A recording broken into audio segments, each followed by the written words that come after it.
안녕하세요. 이코노미스트 홍춘욱입니다. 오늘은 50대 사건으로 보는 돈의 역사에 대한 Q&A 시간을 가져보도록 하겠습니다. 오늘 그 Q&A를 위해서 거대한 코끼리 중국의 진실의 작가 임명묵님을 모셨습니다. 반갑습니다. 안녕하세요. 거대한 코끼리 중국의 진실의 저자 그리고 이 유튜브에도 몇 번씩 출연했던 임명묵입니다. 잘 지내고 계세요? 기말고사가 슬슬 다가와서 5월 말이군요. 아직 학생이라는 걸 가끔 잊어버려요. 네, 그럴 법하지요. 예, 제 책은 읽어보셨죠? 그러니까 질문을 이렇게 날카로운 질문을 많이 주셨지. 저한테 임명묵님이 무려 5개나 질문을 주셔가지고 이 질문 때문에 고생을 좀 했습니다. 못할 질문은 아니었는데 그래도 한번 이렇게 답을 하려고 보니까 좀 나름 고민할 것도 많고, 저도 20대를 허투루 보낸 사람은 아닌데 열심히 살고 계시구나, 또 책도 많이 읽는구나, 그런 느낌을 좀 받을 수 있었습니다. 자, 이제 첫 번째 질문 한번 이야기해 주시죠. 네, 첫 번째가 이제 1부가 금융 및 자본 조달과 전쟁에서의 승패에 관련한 내용이었잖아요. 이 부분 이제 많은 책에서 봐왔던 거지만은 새삼스럽게 정리된 짧게 핵심만 찌르는 내용이 참 재밌었는데요. 이제 제가 궁금했던 거는 이제 스페인, 프랑스가 이제 계속 영국에게 패하는 게 이제 거의 계속 나오는 내용이죠. 가장 큰 차이는 스페인이랑 프랑스는 돈을 빌려면 자꾸 떼먹는데, 영국은 이제 아주 성실하게 잘 갚아서 이제 영국의 자본가들은 런던에서 왕실의 전쟁 비용에 꾸준히 돈을 빌려주는 반면, 스페인이나 프랑스의 이제 금융가들은 빌려줄 돈도 없고 돈이 있어도 안 빌려주려고 하고, 그게 이제 또 군사력의 차이로 이어진 것인데요. 왜 그러면은 영국은 어떻게 가능한 건가? 사실은 전근대 정부는 사실 스페인이나 프랑스가 일반적인 것에 가깝지 영국이 비정상인 거라고 봐야 되지 않나 싶은데, 그럼 어떻게 영국은 그렇게 신뢰를 쌓을 수 있었던 건지, 이게 그냥 영국의 무슨 왕이 엘리자베스가 잘나서인지, 아니면은 구조적인 어떤 영국만의 이점이 있던 건지, 그게 궁금합니다. 저는 섬나라라 그런 것 같아요. 그 네덜란드조차도 결국은 그 금리가 치솟잖아요. 그 나폴레옹한테 점령당하고 이러면서. 일단 섬이라 자기들끼리 뭉쳐서 잘 살았던 게 그 과정에서 너무 극단적으로 못 간 거, 이런 게 참 큰 것 같아요. 일단 저는 1066년 영국을 지배했던 프랑스 북서쪽 노르망디 지역의 공작, 여기 이제 노르망디의 기욤 2세라고 불리는 분입니다. 이 정보광 윌리엄이죠. 불과 한 7,000명 정도 될 것 같다 그러죠. 근데 기사단이니까 그거는 그 숫자는 어마어마한 파괴력을 가지고 있었고, 그래서 헤이스팅스에서 처부순 다음에 그때 당시 약 인구 한 200만에서 300만 사이인 잉글랜드 사람들을 7,000명 정도의 기사로 지배를 하려고 그러니까, 그 전에 있던 귀족들을 흔히들 이야기하는 젠트리로 좀 편입하면서 이 사람들이, 귀족들이 가서 좀 간접적인 지배를 하고, 그때 특히 둠스데이 북이라고 해서 1066년에 만들어진 각 농민이나 사람들이 가지고 있는 모든 곡식이나 재산들을 낱낱이 다 기록한 대장이잖아요. 그걸 이용해서 어떤 통계적인 기반에 입각한 소수에 의한 다수 지배 체제를 만들다 보니까 철권 통치가 좀 어려워졌던 것도 있는 것 같고, 특히 노르망디 가문은 금방 대가 끊기잖아요. 이제 그 뒤에 이름도 어려운 플랜타지너, 여기 이제 왕실이 완전 막장이잖아요. 특히 그 존 왕인가요? 귀족들한테 잘못했습니다 그러면서 사인하신 분이 있지 않습니까? 그렇죠. 그런 것들부터 시작해서 서서히 좀 왕권이 약해진 게 중요하지 않았나 생각해요. 반대로 프랑스는 처음에는 임금님이 되게 약했는데 뒤로 갈수록 점점 강해졌던 측면이 있다면, 반대로 노르망디 이후에 영국은 왕실이 굉장히 돈이 많았고, 특히 전쟁에서 계속 이기는, 물론 이제 백년 전쟁에서 여왕조 플랜테지너도 왕조가 털리는 바람에 이제 그 대륙에 있는 그 대부분의 영토를 다 잃어버리게 되는데, 일단 영국 왕은 현금의 지배, 나오는 리얼 퍼거슨 교수의 책에, 물론 이번 책에 안 썼어요. 안 쓴 게 저는 훨씬 더 많으니까. 공부는 몇 배를 했는데 책에 다 쓰면 책이 너무 두꺼워지고 갈피를 못 잡을 것 같아서 과감하게 쳤는데, 우리 그 명목님 같은 분들은 짤막짤막하게라는 표현을 쓰며 다 아는 내용이야 라고 이야기를 많이 하시는데요. 그 역사나 경제 관련해서 책을 좀 그간별로 이렇게 접한 부분이 좀 적었던 분들은 제 책 어렵다고 되게 많이 그러세요. 그래서 참 이게 가운데에서 미드필드 포지션이라는 게 굉장히 어렵다라는 거. 그게 제일 힘들죠. 공수교대가 제일 힘들죠. 예, 그래서 둘 다를 뛰어야 된다. 그렇게 말씀을 드릴 수가 있겠고요. 토털 서커를 해야 되는 그 자리에 있는 것 같습니다. 그래서 영국 왕은 되게 부유했대요. 부유해서 특히 헨리 7세 이제 튜더가 나오기 시작했죠. 요 뒤입니다. 요 바로 뒤에 이제 장미전쟁 이후에 튜더 왕가가 나오는 거죠. 1504년 단 한 번만 국회에 세금 징수 요청할 정도로 자기들은 그냥 뭐 이렇게 자기 돈으로 전쟁하고 그랬다라는 거죠. 그러나 에드워드 6세 이제 이때부터 벌써 후사가 없는 사람들이 이제 나오기 시작합니다. 그래서 에드워드 6세는 이미 영토 보유하고 있었던 영토의 7분의 8이 매각됐다. 이 왕이 이 토지를 매각해서 전쟁을 치를 정도였다라는 걸 보면 임금님 자체의 이제 재산이 오링 나기 시작했고 그 엘리자베스 1세 그 가장 위대한 엘리자베스 1세조차 드디어 왕실 자산만으로 왕실을 꾸려갈 수 없고 재정적으로 독립 못하면서 16, 17세기에 드디어 의회의 힘이 이제 여기다가 대가 끊긴 다음에 제임스가 와서 막장을 좀 하다가 목을 땡강 크로멜의 그 영국 혁명이 바로 그거 아닙니까? 그러니까 이때부터 이미 임금님들의 힘들이 점점 약해지고 있었다라는 거죠. 거기다가 섬이라는 지리적 위치도 굉장히 크죠. 아르마다의 대함대의 그림을 보여주고 있는데 실제로 뭐 100여 척의 배가 영국을 향해서 항해했지만 정작 영국군과 붙어서 싸워서 침몰한 배는 3척에 불과하고 나머지는 다 태풍에 밀려나는 자기들끼리 서로 가미가제네요. 가미가제. 그러니까 일종의 섬이라는 자신이 그 대륙 근처에 붙어 있는 섬이라는 아주 좋은 지리적 위치가 물론 한번 침략을 받아서 정복당하긴 했지만 그 뒤는 임금님만 좀 정신 차리면 침략당하지 않고 역사를 이어갈 수 있다는 게 굉장히 큰 장점이었던 것 같고 이게 저는 일본이 많이 떠오르더라라는 거죠. 자기들끼리 싸워봐야 도망갈 데가 없다.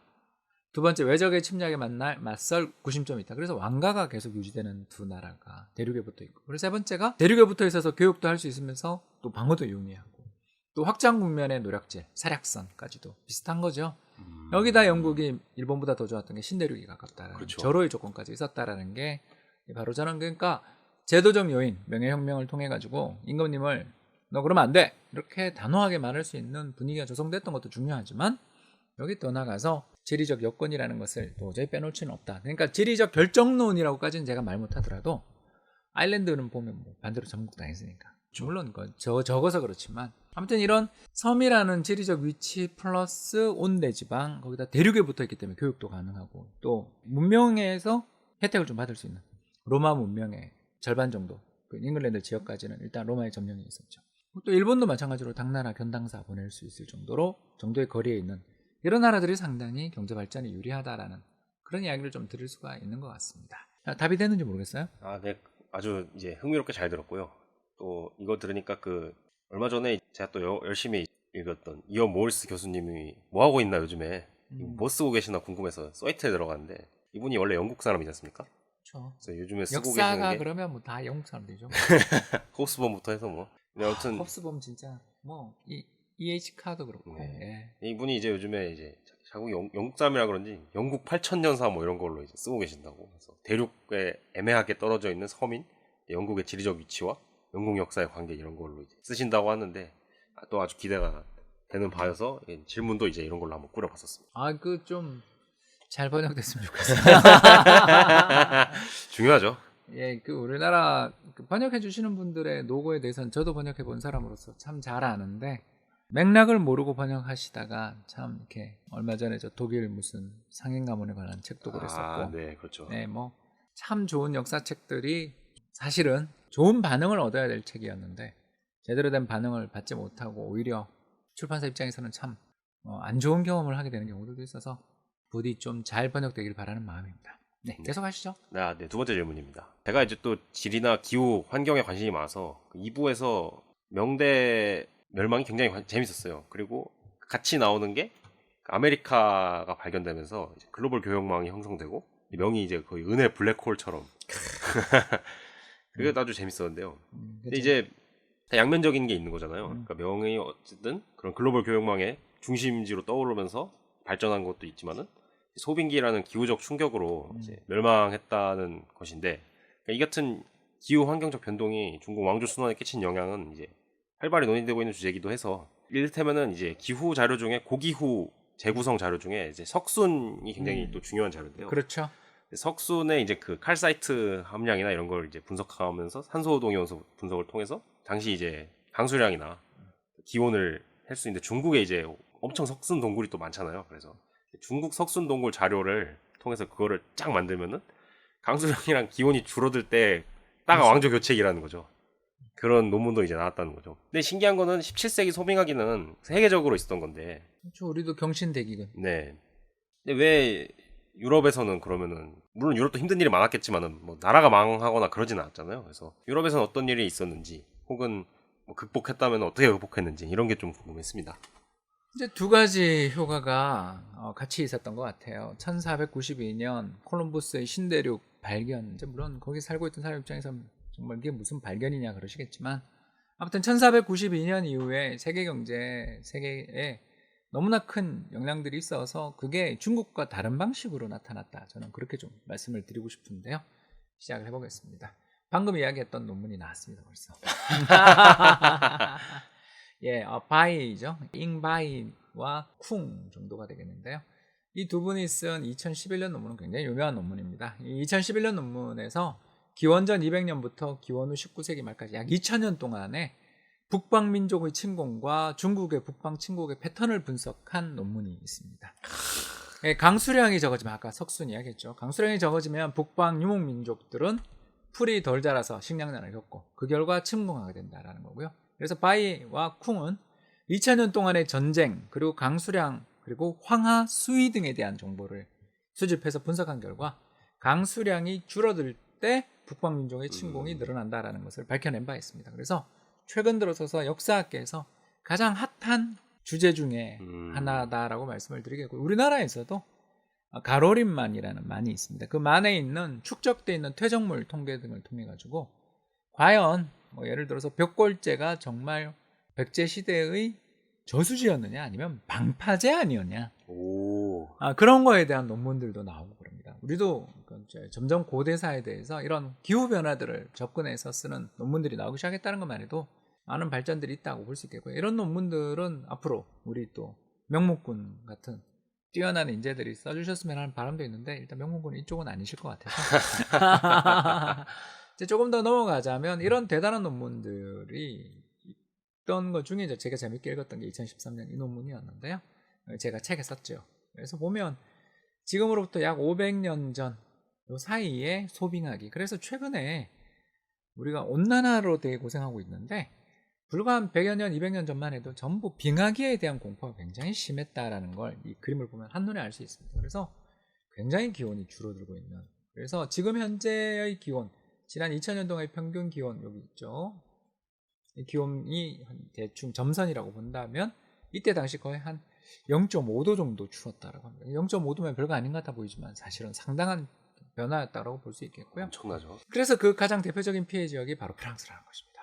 이게 1600년만 해도 프랑스 인구는 1960만 명. 정확한 데이터는 아니겠지만 추산입니다.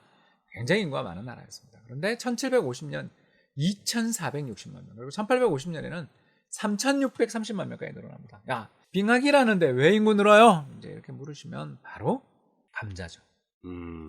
그 신대륙에서 보급된 감자, 그리고 젊은 사람들이 지속적으로 대항해 시대에 해외로 나가서 목숨을 잃거나 다른 데서 정착하면서 발생했던 인구압들이 다른 지역에서는 상당히 약했던 거고, 반대로 영국과의 경쟁에서 패배해 해외로 나갈 길이 많이 막혔었던 프랑스 같은 경우에는 기후의 변화에 대한 충격들을 감자로 극복 안 되는 기후 변화 문제들이 바로 프랑스 대혁명으로 터진 거 아니냐라는 그런 전망 분석을 하는 책들을, 프랑스 혁명사 관련된 책을 읽다 보니까 상당히 그런 분석하시는 분이 많더라고요. 반면에 잉글랜드도 비슷했어요. 400만 인구가 1750년 580만, 그리고 1850년에 1660만 명으로 늘어나지만 여기는 산업혁명에 따른 효과 아니었냐 이렇게 볼 수 있겠고요. 아니, 저렇게 인구가 늘어났던 이유가 뭐냐? 바로 이겁니다. 신작물 보급이다. 아일랜드 이야기가 벌써 나왔어요. 감자가 빠르게 핵심 작물로 자리 잡았고 이내 아일랜드인의 거의 유일한 식량이 되었다. 감자 유입과 전파의 결과로 1인당 경적 면적은 더욱 줄었다. 감자가 특별한 역할을 수행한 데 대해서는 두 가지 결정적 이유가 있었다. 감자는 생산성이 높고 영양가도 높았다. 그 결과 이렇게 돼버렸습니다. 1840. 대단한 비극이셨죠 정말. 예, 아일랜드 사람들이 그런 이야기 하잖아요. 잉글랜드가 왜 해가 지지 않는 제국인가? 자기들 그렇게 얘기하죠. 해가 진 다음에 그자들이 무슨 짓을 할지 하느님도 무서웠기 때문이라고. 정말 끔찍한 짓을 저질렀죠. 아일랜드에 대해서. 적어도 중국 가서 아편 팔았던 거 가지고서 잉글랜드 애들을 악마라 그러는데 사실 주변에도 다 똑같은 짓을 했던 놈들이야. 그래서 과거를 미화하려고 그렇게 좋은 역사학자들이 나오나 싶기도 하고 그런데요. 아무튼 뭐 그 역사학, 인문학은 제국들에서 발전하는 학문이라는 거 아시죠? 그 고고학, 제국 이런 것들 다른 나라를 잘 알아야 통치가 되기 때문이다라고 볼 수 있겠고요. 아무튼 그 아일랜드 인구가요, 1840년 이 그 감자 입마름병이 돌기 전에 850만 명까지 갔다가 이게 1900년대 초에 400만까지 준다. 그래서 이렇게 그 어떤 특정 작물에 대한 의존 등으로 인해서 사람이 폭발적으로 인구가 늘어난 상황에서 소빙하기에 충격이 와버리면, 그러니까 해외로 나가든가 아니면 혁명을 일으키던가의 변화들이 있었다라는 그런 이야기들을 많이 하는 것 같고요. 그리고 1600년대에 있었던 30년 전쟁 같은 끊이지 않는 유럽의 전쟁 같은 것들도 또 1682년이군요. 명예혁명 같은 것도 다 16세기, 17세기의 소빙하기 때문에 벌어진 일 아니냐라는 그런 해석들도 있곤 하는데 과문한 탓인지 그런 걸 가지고 직접적으로 분석한 논문들까지는 아직 제가 못 봤어요. 어떻게 좀 답이 되는지 모르겠습니다. 아, 정말 재밌는 또 이야기 많이 들었습니다. 자, 이제 세 번째죠. 3부가 이제 산업혁명, 뭐 멜서스와 이해할 수 없는 신세계, 뭐 이런 얘기였는데, 여기서 이제 결국은 결론이 이제 그거였죠. 생산성을 꾸준히 올리는 혁신국가에 주목하고 이제 거기에 이제 투자해라. 말이야 이제 좋은 말이지만은 어떤 국가가 혁신을 이끌고 생산성을 끌어올릴지 사실은 뚜껑을 까보기 전까지 모르는 거잖아요. 한국도 1950년대에는 누가 이렇게 생산성을 획기적으로 끌어올릴 것이라고 예상을 했겠으며, 영국도 처음에 누가 이제 브리텐 땅에서 그런 대규모 산업혁명이 일어날 거라고 누가 예상했겠으며. 그래서 이제 질문을 좀 바꿔보자면은, 혁신을 통해서 생산성을 끌어올리는 비결, 어떻게 하면은 혁신을 유도하고 생산성 향상이 지속될 수 있는가, 이게 궁금했습니다. 예, 대략 답은 알고 있습니다. 실천이 어려울 뿐. 그렇죠. 예, 국영수 중심으로 복습과 예습과 복습을 철저히 하며 틀린 문제 위주로 마음이 아파도 다시 한번 풀어오세요. 런 앤 체크라고 해서 쪽지 시험도 열심히 보시고요. 또 혼자 공부하시면 안 되고 그룹 스터디를 만들어서 같이 머리에 열나도록 일주일에 한 번씩 모의 시험을 치십시오. 그쵸. 그리고 시험 평가를 한 다음에 맥주 한잔 하고서 스트레스를 푸세요. 이 고시에 붙는 방법 아닙니까? 아, 저도 붙을 수 있을 것 같은데 이거. 2차가 논술이잖아요. 네. 네, 정말 다 알려져 있습니다. 근데 그 이야기를 해보면 스터디 그룹에 계신 분들이 사법고시, 행정고시를 다 같이 붙고 다 같이 떨어진다는 이야기 많이 들으셨죠? 그게 바로 이겁니다. 같이 뼈를 때리고요. 또 그거 그날 다 풀고 다음날 언제 그랬냐는 듯이 새벽 5시에 일어나서 도서관에서 다시 만나는 그런 스터디 그룹들은 다 같이 정말 붙고 반대로 떨어진다라는 그런 이야기입니다. 오늘 알지만 실천하지 않는 4가지에 대해서 이야기를 해보겠습니다. 첫 번째, 뭐 당연하죠. 아담 스미스입니다. 도시와의 촉진이죠. 사람들은 일단 모여들면 거기서 분업이 촉진된다라는 거죠. 그렇습니다. 그래서 가로축은 지난 10년 동안의 평균 경제 성장률, 세로축은 지난 10년 동안의 도시화율의 변화인데, 도시화율이 빨랐던 나라일수록 성장률도 빠르다. 이렇게 말씀을 드릴 수가 있겠고요. 이 바로 분업의 힘이죠. 아담 스미스는 사람들의 분업의 한계는 한 경제 내 총수요의 수준이 결정한다. 전문화의 이득을 얻기 전에 직조공, 옷감 짜는 사람이죠. 이 사람을 생각해봐라. 옷을 만들기에 집중해서 생산량이 늘어날수록 생산성이 향상된다. 그러나 옷에 대한 수요가 풀타임으로 일하는 직조공의 생산량에 비해 부족하다면 직조공은 굶어 죽을 테니까 농업을 포기할 수 없다. 결국 어떤 사람들이 자기 잘하는 분야에 집중해서 물건을 팔고 할수록 경제는 좋아집니다. 분업할수록 좋아집니다. 그러나 안타깝게도 이 분업을 해나가기 위해서는 먼저 시장이 필요하다. 그러기 위해서는 도시에 사람들을 모아야 한다라는. 그리고 더 나가서 100명 중에 천재를 찾기보다 100만 명 중에 천재를 찾는 게 훨씬 쉽지 않은가. 아, 그렇죠. 네, 그러니까 아무리 사람들 세상을 이끄는 게 한두 명의 천재라는 거 다 알고 있죠. 뉴턴 같은, 아인슈타인 같은 사람들이 만들어내는데, 문제는 그 사람이 옛날처럼 전체 인구의 80%, 90%가 농촌에 분포되어 있는 농국가에서 제대로 된 교육도 받지 못한 상태에서 그 지방에 있었다면 그냥 지방의 현자로 머물고 말았을 것입니다. 그러나 대도시에 모여들고 대도시에서 토론하고 싸우고 또 경쟁하는 과정에서 이 사람의 가치가 전파되는 뭐 이런 일들이 벌어지지 않겠냐라는 이야기를 할 때 저희들이 항상 집적의 힘을 굉장히 강조하게 되고요. 이 집적의 힘을 더욱더 강화시키는 게 한 나라만 교육한다고 그 내에서 도시에 모여든다고 해서 좋으냐? 아니죠. 자기보다 더 좋은 지리적 여건이나 기술적 여건이나 비교 우위를 가지고 있는 집단들과 경쟁하고 교역하는 관계에서 좋아진다라는 겁니다. 이 세로축이 뭐냐면요. 경제성장률입니다. 경제성장률. 그래서 숫자가 틀렸고요. 1871년부터 시작해서 1980년까지 한 110년 동안의 세계 경제 성장률입니다. 오른쪽 축은 뭐냐면 1870년 당시, 그죠? 지금으로부터 150년 전 당시의 1인당 소득이었습니다. 자, 여기 어디죠? 맞춰보십시오. 명목군. 그때 당시 가장 소득이 낮고 가장 그 뒤로 성장률이 높았던 지역이 어딜까? 이거 바로 제가 한번 조사를 봤는데 동유럽이에요. 여기는 어딜까요? 우리 이제 압니다. 여기 어딜까요? 잉글랜드죠, 그죠? 잉글랜드. 여기 네덜란드. 뭐 이렇습니다. 그래서 한마디로 말해서 옛날에 잘 살았을수록 성장률은 둔화되는 게 세상의 이치입니다. 왜? 혁신이라는 게 처음에는 이렇게 생산성을 향상시키기 쉬운데 시간이 갈수록 향상시키기 어려워요. 그러나 바로 1919년에서 1938년 전간기죠. 아주 무시무시했던 시기였죠. 이 무시무시했던 시기에 교역이 존재합니까? 전부 관세 올려서 자기들끼리 먹고 살겠다 그러고 혁명이 빈발하고 대공황이 덮치는 가운데 서로 교역 안 하고 자기들끼리 자급자족해서 잘 먹고 잘 살려고 들 때 무슨 일이 벌어지는가? 1인당 소득이 높은 나라가 오히려 성장률이 더 높고요. 못 사는 나라들은 그 교육의 혜택을 보지 못하기 때문에 성장률들이 마이너스를 기록합니다. 마이너스 참 무섭네요. 그 30년에 걸친 마이너스 성장이 나오죠. 이게 바로 뭐냐? 교육입니다. 그래서 우리나라가 왜 이렇게 1인당 국민소득 3만 불의 고소득 국가가 됐나? 우리가 1960년대부터 시작해서 생산을 하고 제조업 강국을 할 때 그때가 자유무역의 시대였다. 바로 미국이 세계의 패권을 장악해서 교육로를 보장해주고 통상 안전을 보장해주고 자, 내 밑에 있는 애들끼리는 친하게 지내 라면서 우산을 씌워주던 시기에 우리가 성장할 수 있었다라는 거고요. 이제 그 좋았던 시기가 끝나가고 있죠. 그렇죠. 그러니까 자부이들끼리 블록화하고 교육을 감소시키는 방향으로 가려고 할 때 거기에 대해서 나도 내 블록을 만들겠어라고 하는 순간 이제 교육량이 줄어들고 그 교육량의 감소는 곧 성장의 둔화로 이어질 수 있다는 걸 보여주는 그런 좋은 그림이 아닌가 생각하고요. 참 교육의 중요성에 대해서 이제 또 말씀을 듣고 나니까 더 박스가 얼마나 또 뭐 돈의 역사에도 잘 소개됐지만은 이 컨테이너 박스가 참 대단한 한국의 거의 이제 축복이었네요, 진짜. 우리는 복이 터진 나라였어요. 이제 또 하나 더. 그 다음은 교육에 대한 투자입니다.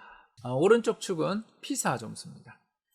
바로 국제학력평가 점수죠. 그래서 3점 척도로 해서 로그를 취한 것입니다. KOR이 딱 위에 있는 게 참 자랑스럽네요. 그리고 세로축은 이제 그 경제 성장률입니다. 그래서 싱가포르, 타이완, 한국, 일본, 홍콩 이 모든 나라들은 피사 점수가 높은 나라입니다. 다 유교 국가들인 것 같은데요.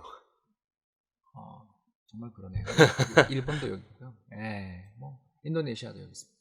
타일랜드도 여기 있고 동아시아 국가들 중에 필리핀이 유일하게 여기 있죠. 이런 사례에서 우리가 이야기해 볼 수 있는 것은 교육에 대한 투자만큼 경제의 성장을 발전시키는 좋은 도구는 없다. 감히 이렇게 우리가 이야기해 볼 수 있는 거죠. 이게 바로 긍정적 외부 효과라고 합니다. 나라에서 돈을 들여서 국립 초등학교, 중학교, 고등학교를 짓고 또 국립대학교에 투자를 해주는 게 그 개개인의 국립대를 다니고 있는 또 국립 학교를 다니고 있는 학생들에게도 좋은 일이지만 그 학교를 나온 학생들이 공부를 잘해서 능력이 있는 역량이 있는 사람으로 성장하게 될 경우에는 그 사람들이 결국은 경제 전체에 풍부한 노동력 공급으로 이어진다는 점에서 상당히 의미가 있다라고 말씀을 드릴 수가 있겠고요. 마지막에 R&D겠죠. 가로축은 전체 GDP에서 차지하는 R&D 비중, 바로 기술개발 투자의 비중이고요. 세로축은 TFP, 그러니까 물량의 투입, 자본과 노동의 투입으로 설명할 수 없는 생산성의 향상 부분을 TFP라고 합니다. Total Factor Productivity라고 부르는데요. 여기에 스웨덴, 한국, 핀란드라는 혁신 3형제가 여기 나란히 3형제 자랑스러워지네요. 스웨덴, 핀란드, 한국 여기에 이제 흔히들 이스라엘 좀 집어넣기도 하고 하는데요. 이스라엘은 투입한 R&D 비용 대비해서 성장률이 높은 편에 속한 여기는 이제 관계망, 미국과의 관계망에 따른 효과를 누린다라고 볼 수 있겠습니다. 그러니까 이런 것들을 생각해 보면 결국 국민을 일단 먼저 토지 개혁해야 된다라고 했던 라데진스키의 이야기는 참 이 대목에서 정말 우리가 그 아시아의 힘이라는 책에 나오죠. 사람들을 일단 먹고 살 수 있게 만들어야 되죠. 그래야 교육을 시키고. 두 번째, 먹고 살 수 있게 만들어 놔야 이 사람들이 이제 도시로 이동하는. 야, 아빠, 우리 동네에서 우리 집 땅 가지고서 열심히 농사를 지어서 먹고 사는 건 해결됐는데 아빠, 여기서 우리 더 잘 살 수 있어. 나 이제 도시로 가서 일할래. 도시로 이동. 더 나가서 그걸 본 나라님이, 자, 우리나라 시장 작지만 개방도 하고 다른 나라에 물건 팔 수 있도록 나라에서 저기 차관도 빌려오고 청구권 자금도 뜯어내가지고 우리 한번 제조업 해보자. 그러면서 교육을 나가고, 여기에 교육을 나라에서 자, 이 돈 가지고서 항구도 지어야 되지만 학교도 짓자 라고 말하며 기업들이 기술 혁신 안 하고 또 수출 경쟁력 확보에 좀 어려움을 보이는 그런 기업들을 회초리질을 하거나 심지어는 M&A를 시켜버리는 강한 채찍과 당근이 가해지는 나라들이 대체로 경제가 성장하더라라는 거고요. 그런 면에서 보면 한국은 원더풀했는데 이제 슬슬 몇 가지 부분에서 취약성이 나오죠. 일단 더 이상 도시화가 이루어지기 어려울 정도로 도시화가 많이 이루어졌다. 두 번째, 해외 쪽에서 발생하고 있는 교육의 블록화라는 파고들이 존재한다라는 거고요. 결국 교육과 R&D밖에 없는데 이것도 최근에 피사 점수 좀 떨어지는 것부터 시작해서 그래서 우리가 굉장히 잘해왔고 발전됐지만 좀 더 잘할 수 있는 부분들이 있음에도 불구하고 아직 그 부분에 있어서 좀 어려움들은 있는 그런 상황 같습니다. 그래서 이런 네 가지의 잣대로 놓고 보았을 때 여전히 투자할 만한 나라들은 좀 있지 않겠나, 그런 생각들도 좀 들게 되고요. 아무튼 요 상위권에 있는 나라들, 미국도 있죠, 그죠? 예, 그리고 여기 독일, 그죠? 도이치가 여기 있네요, 세상에. 그러니까 이런 나라들은, 그러니까 평균 이상인 나라들은 좀 주목해서 볼 필요가 있지 않냐, 이렇게 말씀을 드릴 수가 있겠습니다. 잘 들었습니다. 이 4번 질문도 3번 질문하고 이어질 수가 있다고 생각하는데요.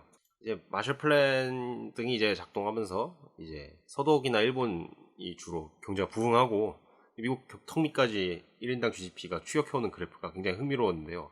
지금은 이제 전혀 다르잖아요. 어느샌가 미국은 이제 6만인데 독일, 일본은 아직 4만. 그러니까 옛날에는 다 같이 $10,000 형제들이었던 걸 기억하는데 1970년만 해도 어떻게 이렇게 일본과 독일은, 정확히는 미국은 다시 이제 격차를 이렇게 벌릴 수 있었는지 그게 좀 궁금해지더라고요. 일단 첫 번째 가장 중요한 게 이거죠. 세계 시장에서의 일본 시장 점유율입니다. 이게 놀랍지 않아요? 정말 전 세계 교역량에서 일본이 한때 9%를 점유했었는데 지금 3%로 3분의 1 도망갔습니다. 헤이세이 시대네요, 딱. 예, 그러면서 이제 아베노믹스 이후에 좀 살아나고 있는데 한국은 0.몇 %에서 지금 다시 한 2% 초반 정도까지 올라와 있는, 인구가 근데 3배 차이 나잖아요. 그렇죠. 그런 상황인데도 불구하고 일본의 세계시장 점유율이 이렇게 떨어졌다라는 거는 일본이 뭔가가 고장이 났다라는 걸 뜻하는 거고, 그건 저는 누차 이야기하지만 1989년 일본의 버블이 붕괴되는 과정에서 기업들이 그 버블 때 너무 차입을 많이 해서 부동산 샀다가 거기서 대차대조퍼 불황을 만난 게 가장 컸고, 그 대차대조퍼 불황을 또 중앙은행이나 정부 당국이 잘 대응을 못했던 것, 이 과정에서 기업들도 매출이 안 나니까 생산성 향상에 투자하기도 어렵고 또 투자를 하더라도 성과가 나지 않는 악순환이 빠져 있었던 게 아닌가, 이렇게 볼 수가 있겠습니다. 여기 이제 더 나가서 R&D 투자의 규모 이런 것만 보면 한국에 비해서 그렇게 많이 처지지는 않는데, 그럼에도 불구하고 상당히 좀 적극성이 부족한 부분들이 좀 존재하는데, 이게 바로 뭐냐면 GDP 대비해서 그 R&D 투자를 직접적으로 정부가 투자해 주는 게 파란 거, 그리고 이제 기업들에 대해서 여기 이제 정부에서 해주는 투자를 의미하는데요. 정부에서 해주는 텍스 가지고서 인센티브 주는 거. 다시 말해서 이제 세액 공제 혜택 이런 것들인데, 여기 1등이 한국, 2등이 프랑스, 3등이 스웨덴, 4등이 미국. 왜 미국이 올라가 있는지 이제 아시겠죠? 이렇게 큰 나라면서도 그렇네요. 재정이 그렇게 부실하다 그러는데도 이렇게 많이 한다라는 거고요. 여기 보면 지금 질문에 나와 있는 일본이 여기 있죠. 그러니까 나라 재정이 망가지고 나니까 이런 R&D 투자 이런 거에 있어서 정부의 어떤 여력이나 이런 것들이 굉장히 줄어들어 있다라고 좀 말씀을 드릴 수가 있겠습니다. 그래서 도이치도 마찬가지죠, 그죠? 그래서 직접적인 인센티브는 안 주고, 그러니까 이게 왜 두 나라의 차이가 나느냐에 대해서 여러 이유가 있겠지만 피사 점수나 이런 거 여기가 더 낮잖아요. 네, 그런데 그렇죠.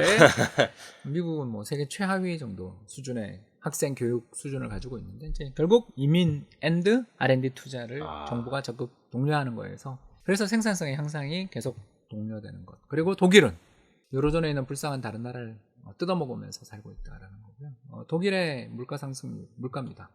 1999년 유로존 출범 이후에 독일의 물가는 불과 한 30% 정도. 그런데 이제 어떻게 보면 비슷한 인구를 가지고 있는 이탈리아 같은 경우는 한 40% 정도 물가가 오르고요. 그다음에 스페인 같은 경우는 50% 정도 물가가 오르는데 이 세 나라가 아시는 것처럼 환율이 고정돼 있잖아요. 유로화로. 그렇죠. 그런 상황에서 독일은 지난 한 17년, 18년 동안에 영내에 있는 다른 나라 대비 물가가 덜 오르면서 경쟁에서의 가격 우위가 10에서 20%포인트 이상 개선돼 있고 또 이게 왜 그러냐 하면 생산성 때문이죠. ILO에서 세계노동기구에서 측정한 생산성의 추이를 보여주는데 독일이 여전히 유럽 내에서는 가장 생산성이 높은 상대적으로 우리나라 비하면 형편없는 생산성입니다만 아시겠지만 한국에 비하면 형편없는 생산성입니다만 그래도 생산성이 유럽 내에서는 높은 특히 이탈리아가 어떻게 해야 되는지 대단하네요 이탈리안. 여러 의미에서. 저러고도 안 망한 게 신기한 그런 나라다라고. 저러고도 그 3만 불이지. 곧 역전하잖아요. 네. 이번에 이탈리아 역전하지 않았나요? 아무튼 이탈리아랑 스페인은 곧 역전할 것 같습니다. 우리가 잘해서도 있지만 저 두 나라가 좀 많은 문제를 겪고 있다 이렇게 볼 수가 있을 것 같습니다. 벌써 마지막 질문이네요.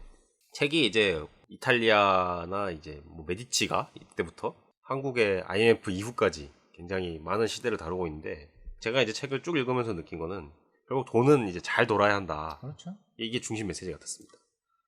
옛날에 이제 막 전쟁하던 시대의 유럽이나 아니면 대공황기의 전간기의 미국이나 일본의 잃어버린 20년을 보면은 돈 흐름이 이제 갑자기 뚝 끊기면은 경제 전반이 이제 경색되고 그때부터 악순환 고리가 이제 계속 돌아가는 것 같더라고요.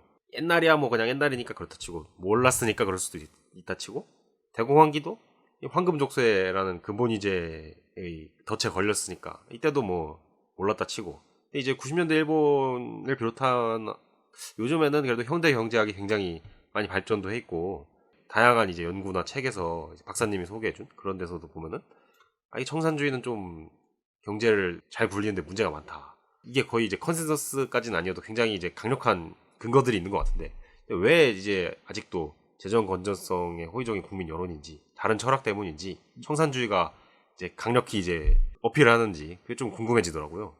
청산주의의 핵심은 원시인 심리죠. 배가 아파요. 네. 무임승차에 대한 가장 대표적인 게 아큐파이 월스트리트 무브먼트잖아요. 우리는 99%다라고 하고 다녔던. 그때 당시에 월가에 있는 은행들에 대해서 구제금융을 해주는 거에 대해서 엄청나게 반대하고 그것 때문에 실제로 베어 스턴스까지는 어떻게 JP 모건에게 합병을 시켰는데 리만에 대해서 구제금융 못 해줬던 게 사실 정치적 부담 때문이었어요. 사람들이 저 배부른 은행가들 사고를 친 놈들한테 우리가 구제금융을 준다고 너 미쳤냐? 그러니까 이게 경제학을 다 배웠던 사람들 입장에서 뱅크런이 나면 경제가 끝장난다는 거 모르는 사람 없잖아요. 그 정도는 안단 말입니다. 그런데도 불구하고 그 순간은 화가 치밀어 오른 거죠. 저 나쁜 놈들 죽여버리고 싶다. 벌을 주고 싶다. 똑같은 거죠. 이런 잘못한 자, 사고를 친 자에 대한 징벌의 심리가 그 모든 이성적 판단을 다 눌러버리는 결국 도덕적 정상성. 이 도덕적 정상성이 바로 뭐냐 하면 엄폐화하다라는 거죠. 우리나라 굉장히 이 심리들이 젊은 세대를 중심으로 해서 강하지 않나요? 젊은 세대로서 동의할 수밖에 없는. 그렇지 않습니까? 네. 거기다가 특히 일본은요. 이 90년대 초반에 독립성이 강화됐는데 이전에 98년 이전까지 정책위원회 9명 중에 중앙은행에 정부에서 파견된 2명의 의결권도 있었습니다. 그래서 정부에서 다 쥐고 있었어요. 그런데 이제 1980년이나 90년대 초 자산버블은 재무성 대장성이죠, 당시는. 대장성의 정치적 영향력 때문이었다라는 그런 어떤 보면 자기 반성 속에서 무라야마가 집권했던 1990년대 초에 정권교체 한번 일어나죠. 그때 40년 만에 정부를 잡았던 당국이 그 이전같이 일본 중앙은행이 강한 푸시를 못하는 상황에서 공격적인 금리 인상과 그 금리 인상의 유지가 존재했었던 그때 일본 중앙은행 사람들이 가지고 있었던 집단 심리가 뭘까요? 네, 버블을 응징해야 한다. 이거는 용납해서는 안 돼. 경제의 건전성을 좀 먹을 수 있어. 특히 일본도 마찬가지로 독일과 마찬가지로 하이퍼 인플레에 대한 트라우마가 있는 나라니까 인플레 이런 거에 굉장히 싫어하고 있었는데 잠깐 그때 1980년대 말 90년대 초에 자민당 정부가 무너지잖아요. 그렇죠. 그때 이 개입들이 그전에는 자민당 정부가 엄청나게 개입했는데 그 개입을 못할 때 어떻게 보면 반란을 일으켰다고 볼 수 있는 거고요. 특히 저 1998년 이후에 이게 이제 정부에서 파견된 사람들 의결권이 빠지거든요. 저 뒤에 또 기억나서 2000년 IT 버블이 붕괴되고 있는 중에 일본 중앙은행 금리 인상했었어요. 역시 오쿠라. 아, 정말 뭐 대단한 거죠. 그러니까 한국도 마찬가지죠. 트라우마가 그리고 어떤 배가 아픈 부채 때문에 나라 망한다. 그 말을 역으로 뒤집으면 금리 올리고 부채 죽여서 부동산 폭락시켜라라는 그 감정적 발언들이 뒤에 다 있는 거잖아요. 내가 저 강남의 집을 갖지 못한 상황에서 같이 망해버려라. 뭐 이런 마음들. 우리나라 보면 이 중국 그리고 미국, 한국의 GDP 대비 국가 부채입니다. 이게 이제 뭐냐면 정부, 가계, 기업 3자의 모든 부채를 합친 겁니다. 근데 우리가 그렇게 세계적으로 많이 높은 나라인가요? 그런데도 가계부채 때문에 나라 망한다고 하는 사람들이 주변에 너무나 많다. 왜? 빚을 내서 집을 사서 가격을 올리는 게 배가 아픈 거죠. 그리고 이건 엄폐하다, 부당하다라고 느끼는 그 느낌. 그런 것들에 포로가 될 때가 특히 그런 대중들의 감정에 정치권이 굉장히 부담을 느끼거나 또는 어떤 권력의 교체나 이럴 때 기존에 있었던 어떤 관료 집단들 또는 정치적 집단들이 파워를 행사하는 경우에 이런 문제들이 종종 생기는 거고 뭐 가장 대표적인 게 우리나라에서는 뭐 가계부채 문제라고 그러지만 유럽에 독일이 물가만 오르면 금리 인상하자고 난리를 치잖아요. 그렇죠. 그래서 재정위기를 유발하지 않습니까? 그죠? 이런 것들까지 그러니까 역사를 알아야 이 사람들이 어디 트라우마가 있는지를 알아야 분석이 가능하다. 그래서 돈의 역사. 그렇게 봤던 것 같습니다. 긴 시간 내주셔서 대단히 감사합니다. 좀 해소됐어요? 긴 시간 답변해 주신 것에 제가 감사해야 되겠는데요. 궁금증이 좀 풀렸으면 합니다. 정말 이제 재밌게 잘 들었고 어디 가서 이대로 그냥 말하면 될 것 같네요. 예, 또 다음에 뵙겠습니다. 네, 다음에 감사합니다. 뵙겠습니다. 감사합니다.